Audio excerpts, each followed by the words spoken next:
तो पहले भारतीय रेलवे वही रेलवे जो आम आदमी को जोड़ने का काम करती है, लेकिन नॉर्थ ईस्ट का मिजोरम ऐसा राज्य और उसकी राजधानी आइजोल बीते 78 सालों से अभी भी रेलवे लाइन से जुड़े हुए नहीं थे, यानी रेलवे से महरूम थे, जिसके कारण इनको तमाम परेशानियों का सामना करना पड़ रहा था।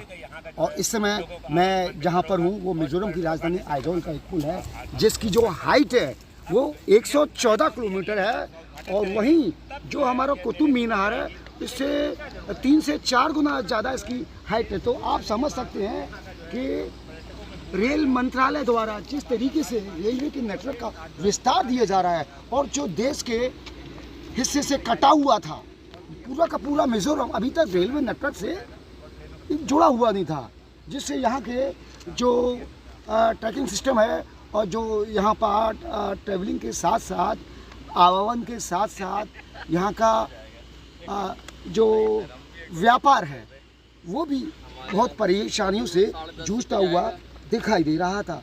और जिस तरीके से कनेक्टिविटी को जोड़ने का यहाँ पर प्रयास किया जा रहा है, यहाँ पर पर्यटन को निश्चित तौर पर बढ़ावा मिलने के साथ साथ यहाँ पे विदेशी पर्यटक भी यहाँ पर आ सके, इसके लिए रेलवे का एक बड़ा प्रयास है।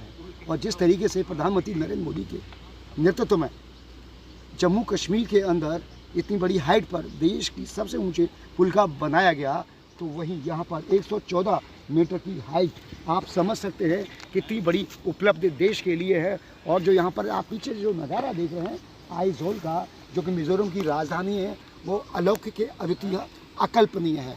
और यहाँ पर प्रधानमंत्री नरेंद्र मोदी इसको जल्द ही उद्घाटन कर जनता को, देश को समर्पित कर सकते हैं। और जिस तरीके से नॉर्थ ईस्ट को ये जोड़ने का काम करेगा, आम जनता के लिए यहाँ पर रास्ते खुलेंगे, व्यापार के रास्ते खुलेंगे, और ट्रांसपोर्टेशन का बहुत बड़ा, इतना बड़ा केंद्र होगा ये, होने जा रहा है, आप समझ नहीं सकते।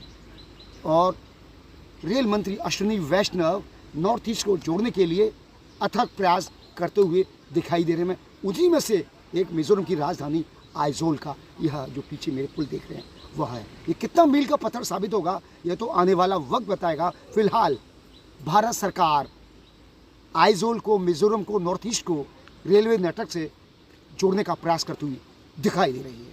हम आपके इसी तरीके से और भी मिजोरम के नेटवर्क को दिखाएंगे, कहाँ पर कितना काम चल रहा है, कब तक पूरा हो पाएगा, इसके आगे और जानकारी। फिलहाल के लिए अपने साथी सतीन के साथ प्रदीप आगरा।